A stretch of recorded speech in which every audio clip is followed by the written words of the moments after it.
How to make Spotify transition. Hello everyone, I am Bishaka and welcome to our channel. Now let's get right into the tutorial. Spotify transition blends the end of one song into the start of the next. So if you want to enable that, tap on your profile icon on the top left of your screen and then tap on the settings and privacy option you see there. Further, tap on the playback option you see there and you will see the option for crossfade now. So go ahead and adjust the slider for crossfade according to your preference. If you set the crossfade slider to 3 to 5 seconds, then you will receive a smooth transition.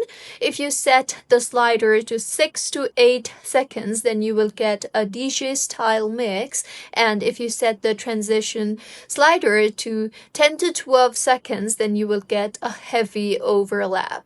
So this is how you can make Spotify transition. If you find this tutorial helpful, please like the video and do comment if you have any queries. Also do subscribe to our channel for more helpful tutorials like this. See you on the next one.